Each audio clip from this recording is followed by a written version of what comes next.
Triplanetary, first in the Lensman series by E. Doc Smith. Chapter 16, Super Ship in Action. Dr. Frederick Rodebush sat at the control panel of Triplanetary's newly reconstructed super ship, one finger poised over a small black button. Facing the unknown though the physicist was, yet he grinned whimsically at his friend. Something, whatever it is about to occur. The Boise is about to take off. Ready, Cleve? Shoot, laconically. Cleveland also was constitutionally unable to voice his deeper sentiments in times of stress. Rodebush drove his finger down, and instantly over both men there came a sensation akin to a tremendously intensified vertigo. But a vertigo as far beyond the space sickness of weightlessness as that horrible sensation is beyond mere earthly dizziness.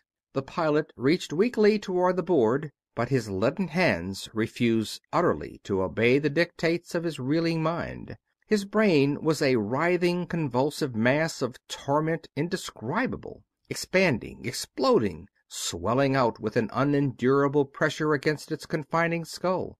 Fiery spirals, laced with streaming, darting lances of black and green, flamed inside his bursting eyeballs. The universe spun and whirled in mad gyrations about him as he reeled drunkenly to his feet, staggering and sprawling. He fell. He realized that he was falling, yet he could not fall. Thrashing wildly, grotesquely in agony, he struggled madly and blindly across the room, directly toward the thick steel wall.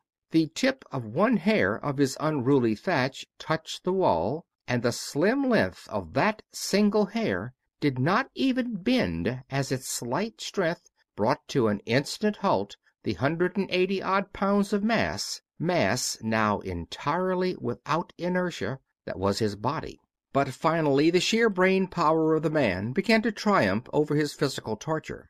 By force of will he compelled his grasping hands to seize a lifeline, almost meaningless to his dazed intelligence, and through that nightmare incarnate of hellish torture he fought his way back to the control board.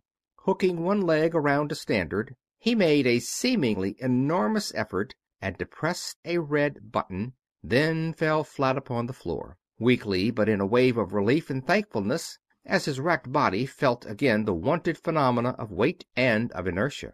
White, trembling, frankly and openly sick, the two men stared at each other in half-amazed joy. It worked. Cleveland smiled wanly as he recovered sufficiently to speak, then leaped to his feet. "Snap it up, Fred. We must be falling fast. We'll be wrecked when we hit." "We're not falling anywhere." Rodebush, foreboding in his eyes, walked over to the main observation plate and scanned the heavens. "However, it's not as bad as I was afraid it might be. I can still recognize a few of the constellations, even though they are all pretty badly distorted. That means that we can't be more than a couple of light years or so away from the solar system. Of course, since we had so little thrust on, practically all of our energy and time was taken up in getting out of the atmosphere. Even at that, though, it's a good thing that space isn't a perfect vacuum, or we would have been clear out of the universe by this time." "Huh? What are you talking about?" "Impossible. Where are we, anyway?" "Then we must be making "Oh, I see," Cleveland exclaimed somewhat incoherently, as he also stared into the plate. "Right. We aren't traveling at all, now," Rodebush replied. "We are perfectly stationary relative to Tellus since we made that hop without inertia. We must have attained 100% neutralization.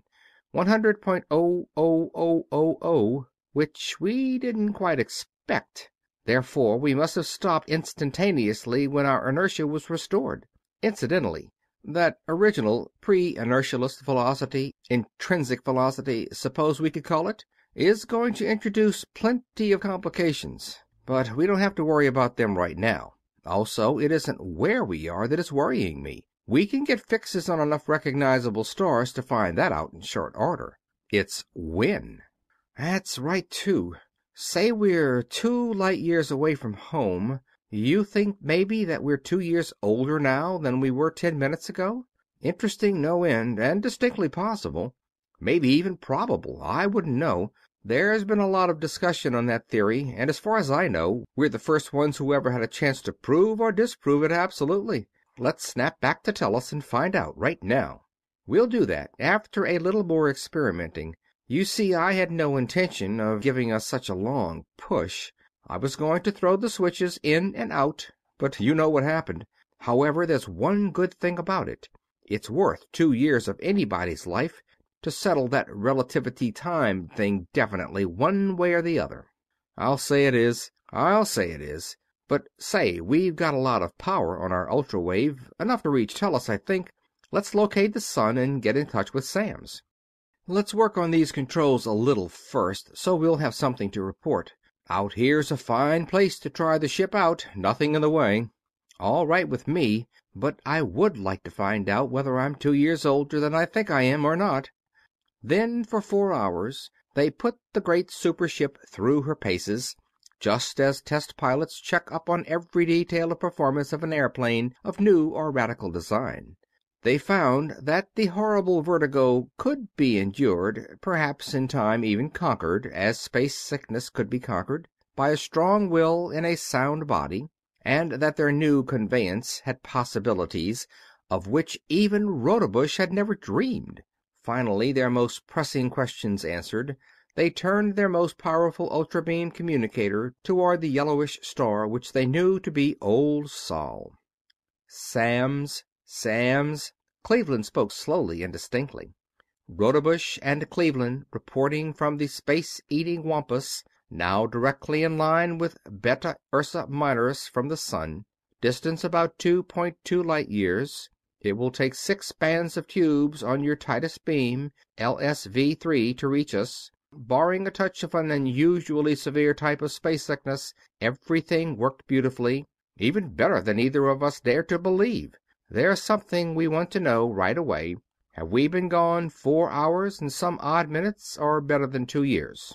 He turned to Rodebush and went on, "Nobody knows how fast this ultra wave travels, but if it goes as fast as we did coming out, it's no creeper. I'll give him about 30 minutes, then shoot in another—" But, interrupting Cleveland's remark, the care-ravaged face of Virgil Samms appeared sharp and clear upon the plate, and his voice snapped curtly from the speaker.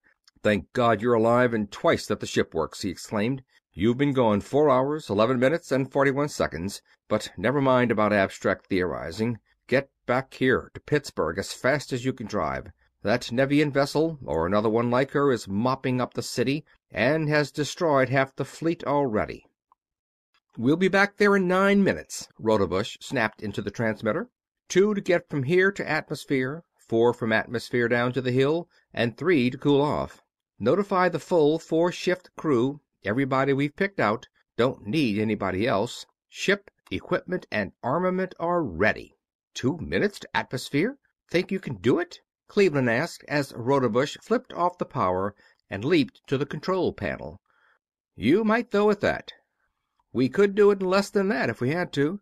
We use scarcely any power at all coming out, and I'm going to use quite a lot going back," the physicist explained rapidly, as he set the dials which would determine their flashing course. The master switches were thrown, and the pangs of inertialessness again assailed them, but weaker far this time than ever before, and upon their lookout plates they beheld a spectacle never before seen by eye of man. For the ultra beam, with its heterodyned vision, is not distorted by any velocity yet attained, as are the ether-borne rays of light. Converted into light only at the plate, it showed their progress as truly as though they had been traveling at a pace to be expressed in the ordinary terms of miles per hour. The yellow star that was the sun detached itself from the firmament and leaped toward them, swelling visibly, momently, into a blinding monster of incandescence.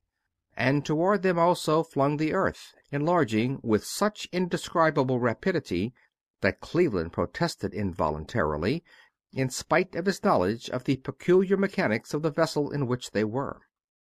"Hold it, Fred! Hold it! Way enough!" he exclaimed. "I'm using only a few thousand kilograms of thrust, and I'll cut that as soon as we touch atmosphere, long before she can even begin to heat," Rodebush explained. "Looks bad, but we'll stop without a jar." "What would you call this kind of flight, Fritz?" Cleveland asked. "What's the opposite of inert?" "Damned if I know. Isn't any, I guess. Light? No. How would free be?" "Not bad. Free and inert maneuvering, eh? Okay."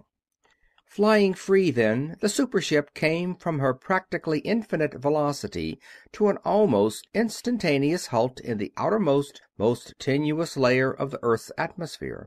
Her halt was but momentary. Inertia restored, she dropped at a sharp angle downward. More than dropped. She was forced downward by one full battery of projectors driven by iron-powered generators. Soon they were over the hill, whose violet screens went down at a word. Flaming a dazzling white from the friction of the atmosphere through which she had torn her way, the Boise slowed abruptly as she neared the ground, plunging toward the surface of the small but deep artificial lake below the hill's steel apron. Into the cold waters the spaceship dove, and even before they could close over her, furious geysers of steam and boiling water erupted as the stubborn alloy gave up its heat to the cooling liquid. Endlessly the 3 necessary minutes dragged their slow way into time, but finally the water ceased boiling, and Rodebush tore the ship from the lake and hurled her into the gaping doorway of her dock. The massive doors of the airlocks opened, and while the full crew of picked men hurried aboard with their personal equipment, Samms talked earnestly to the 2 scientists in the control room. "And about half the fleet is still in the air. They aren't attacking, they're just trying to keep her from doing much more damage until you can get there. How about your takeoff? We can't launch you again, the tracks are gone, but you handled her easily enough coming in." "That was my fault," Rodebush admitted. "I had no idea that the fields would extend beyond the hull. We'll take her out on the projectors this time, though, the same as we brought her in. She handles like a bicycle. The projector blast tears things up a little, but nothing serious. Have you got that Pittsburgh beam for me yet? We're about ready to go." "Here it is, Dr. Rodebush," came Norma's voice, and upon the screen there flashed into being the view of the events transpiring above that doomed city. "The dock is empty and sealed against your blast." "Goodbye and power to your tubes," came Sam's ringing voice. As the words were being spoken, mighty blasts of power raved from the driving projectors, and the immense mass of the super ship shot out through the portals and upward into the stratosphere. Through the tenuous atmosphere the huge globe rushed with ever-mounting speed, and while the Hope of Triplanetary drove eastward, Rodebush studied the ever-changing scene of battle upon his plate, and issued detailed instructions to the highly trained specialist manning every offensive and defensive weapon. But the Nevians did not wait to join battle until the newcomers arrived.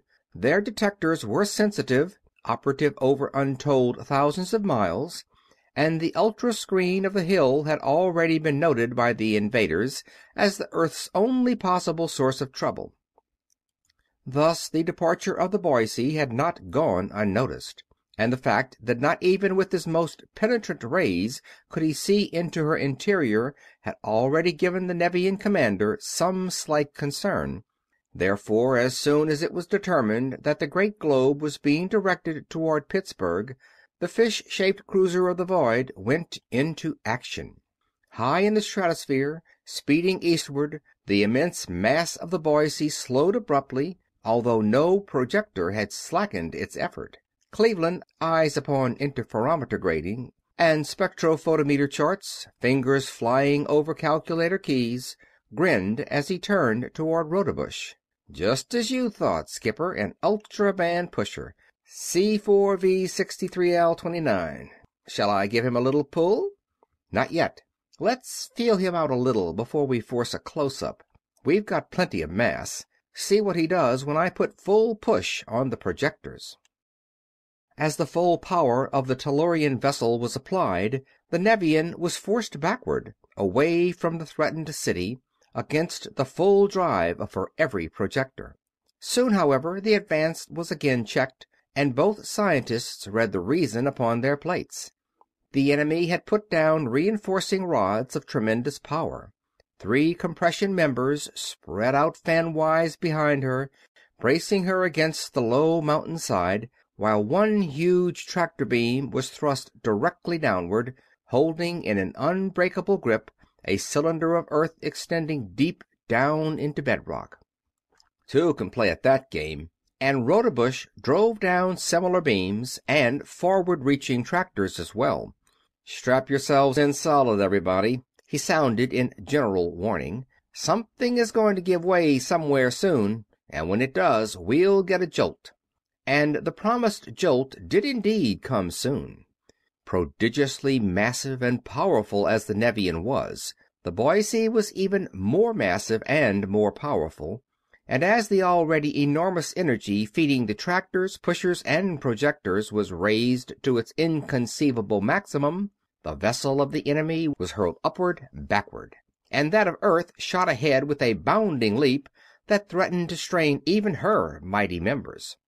The Nevian anchor rods had not broken. They had simply pulled up the vast cylinders of solid rock that had formed their anchorages. "Grab him now!" Rodebush yelled, and even while an avalanche of falling rock was burying the countryside, Cleveland snapped a tractor ray upon the flying fish and pulled tentatively. Nor did the Nevian now seem averse to coming to grips. The 2 warring super dreadnoughts darted toward each other, and from the invader there flooded out the dread crimson opacity which had theretofore meant the doom of all things Solarian.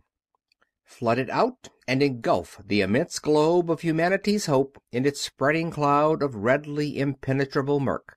But not for long. Triplanetary Supership boasted no ordinary terrestrial defense, but was sheathed in screen after screen of ultra-vibrations. Imponderable walls, it is true, but barriers impenetrable to any unfriendly wave. To the outer screen the red veil of the Nevians clung tenaciously, licking greedily at every square inch of the shielding sphere of force, but unable to find an opening through which to feed upon the steel of the Boise's armor. "Get back! Way back! Go back and help Pittsburgh!" Rodebush drove an ultra-communicator beam through the murk to the instruments of the Terrestrial Admiral, for the surviving warships of the fleet, its most powerful units, were hurling themselves forward to plunge into that red destruction. "None of you will last a second in this red field, and watch out for a violet field pretty soon. It'll be worse than this. We can handle them alone, I think. But if we can't, there's nothing in the system that can help us." And now the hitherto passive screen of the supership became active. At first invisible, it began to glow in fierce violet light, and as the glow brightened to unbearable intensity, the entire spherical shield began to increase in size. Driven outward from the supership as a center, its advancing surface of seething energy consumed the crimson murk as a billow of blast furnace heat consumes the cloud of snowflakes in the air above its cupola. Nor was the red death mist all that was consumed. Between that ravening surface and the armor skin of the Boise there was nothing. No debris, no atmosphere, no vapor, no single atom of material substance. The first time in terrestrial experience that an absolute vacuum had ever been attained. Stubbornly contesting every foot of way lost, the Nevian fog retreated before the violet sphere of nothingness. Back and back it fell, disappearing altogether from the space as the violet tide engulfed the enemy vessel. But the flying fish did not disappear. Her triple screens flashed into furiously incandescent splendor, and she entered unscathed that vacuous sphere, which collapsed instantly into an enormously elongated ellipsoid, at each focus a madly warring ship of space. Then in that tube of vacuum was waged a spectacular duel of ultra-weapons. Weapons impotent in air, but deadly in empty space. Beams, rays, and rods of titanic power smote cracklingly against ultra-screens equally capable. Time after time, each contestant ran the gamut of the spectrum with his every available ultra-force, only to find all channels closed. For minutes the terrible struggle went on, then "Cooper, Adlington, Spencer, Dutton," Rodebush called into his transmitter. "Ready? Can't touch him on the ultra, so I'm going into the macro bands. Give him everything you have as soon as I collapse the violet. Go!" At the word the violet barrier went down, and with a crash as of a disrupting universe the atmosphere rushed into the void. And through the hurricane there shot out the deadliest material weapons of Triplanetary: torpedoes, non-ferrous, ultra-screened, beam-dirigible torpedoes charged with the most effective forms of material destruction known to man.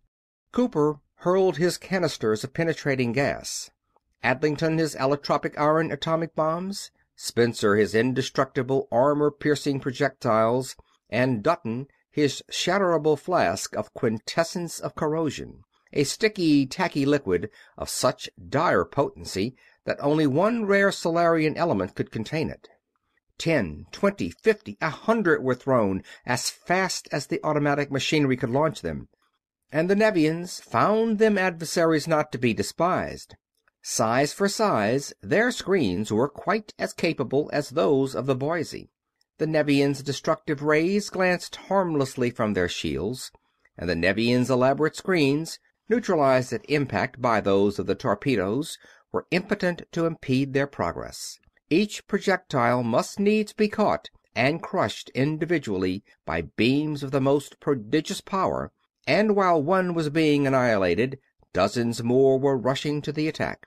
Then, while the twisting, dodging invader was busiest with the tiny but relentless destroyers, Rodebush launched his heaviest weapon, the macro beams.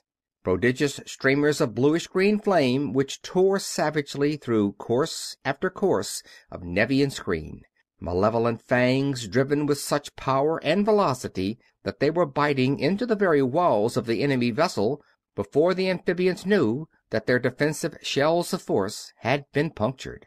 And the emergency screens of the invaders were equally futile. Course after course was sent out, only to flare viciously through the spectrum and to go black. Outfought at every turn, the now frantically dodging Nevian leaped away in headlong flight, only to be brought to a staggering, crashing halt as Cleveland nailed her with a tractor beam. But the Tellurians were to learn that the Nevians held in reserve a means of retreat. The tractor snapped, sheared off squarely by a sizzling plane of force, and the fish-shaped cruiser faded from Cleveland's sight, just as the Boise had disappeared from the communicator's plates of Radio Center, back in the hill, when she was launched. But though the plates in the control room could not hold the Nevian, she did not vanish beyond the ken of Randolph, now communications officer in the super ship. For, warned and humiliated by his losing one speeding vessel from his plates in Radio Center, he was now ready for any emergency. Therefore, as the Nevian fled, Randolph's spy ray held her, automatically behind it, as there was the full output of 12 special banks of iron-driven power tubes, and thus it was that the vengeful Earthman flashed immediately along the Nevian's line of flight. Inertialess now, pausing briefly from time to time to enable the crew to accustom themselves to the new sensations, Triplanetary's super ship pursued the invader, hurtling through the void with a velocity unthinkable. "He was easier to take than I thought he would be," Cleveland grunted, staring into the plate. "I thought he had more stuff, too," Rodebush assented. "But I guess Costigan got almost everything they had. If so, with all our own stuff and most of theirs besides, we should be able to take them. Conway's data indicated that they have only partial neutralization of inertia. If it's 100%, we'll never catch them, but it isn't. There they are. And this time I'm going to hold her or burn out all our generators trying," Cleveland declared grimly. "Are you fellows down there able to handle yourselves yet? Fine. Start throwing out your cans." Space-hardened veterans all, the other Tellurian officers had fought off the horrible nausea of inertialessness, just as Rodebush and Cleveland had done. Again the ravening green macro beams tore at the flying cruiser. Again the mighty frames of the two spaceships shuddered sickeningly as Cleveland clamped on his tractor rod. Again the highly dirigible torpedoes dashed out with their freights of death and destruction. And again the Nevian shear plane of force slashed at the Boise's tractor beam, but this time the mighty puller did not give way. Sparkling and spitting high-tension sparks, the plane bit deeply into the stubborn rod of energy. Brighter, thicker, and longer grew the discharges as the gnawing plane drew more and more power. But in direct ratio to that power, the rod grew larger, denser, and ever harder to cut. More and more vivid became the pyrotechnic display, until suddenly the entire tractor rod disappeared. And at the same instant a blast of intolerable flame erupted from the Boise's flank, and the whole enormous fabric of her shook and quivered under the force of a terrific detonation. "Randolph, I don't see them. Are they attacking or running?" Rodebush demanded. He was the first to realize what had happened. "Running fast. Just as well, perhaps, but get their line. Adlington." "Here." "Good. Was afraid you were gone. That was one of your bombs, wasn't it?" "Yes. Well launched, just inside the screens. Don't see how it could have detonated unless something hot and hard struck it in the tube. It would need about that much time to explode. Good thing it didn't go off any sooner, or none of us would have been here. As it is, Area 6 is pretty well done in, but the bulkheads held the damage to 6. What happened?" "We don't know exactly. Both generators on the tractor beam went out. At first I thought that was all, but my neutralizers are dead, and I don't know what else. When the G4s went out, the fusion must have shorted the neutralizers. They would have made a mess. It must have burned a hole down into number 6 tube. Cleveland and I will come down, and we'll all look around." Donning spacesuits, the scientists let themselves into the damaged compartment through the emergency airlocks, and what a sight they saw! Both outer and inner walls of alloy armor had been blown away by the awful force of the explosion. Jagged plates hung awry, bent, twisted, and broken. The great torpedo tube, with all its intricate automatic machinery, had been driven violently backwards, and lay piled in hideous confusion against the backing bulkheads. Practically nothing remained whole in the entire compartment. "Nothing much we can do here," Rodebush said finally through his transmitter. "Let's go see what number 4 generator looks like." That room, although not affected by the explosion from without, had been quite as effectively wrecked from within. It was still stiflingly hot. Its air was still reeking with the stench of burning lubricant, insulation, and metal. Its floor was half covered by a semi-molten mass of what had once been vital machinery. For with the burning out of the generator bars, the energy of the disintegrating allotropic iron had had no outlet, and had built up until it had broken through its insulation and in an irresistible flood of power had torn through all obstacles in its path to neutralization. Should have had an automatic shutoff. One detail we overlooked," Rodebush mused. "The electricians can rebuild this stuff here, though that hole in the hull is something else again." "I'll say it's something else," the grizzled chief engineer agreed. "She's lost all her spherical strength. Anchoring a tractor with this ship now would turn her inside out. Back to the nearest tri-planetary shop for us, I would say." "Come again, Chief," Cleveland advised the engineer.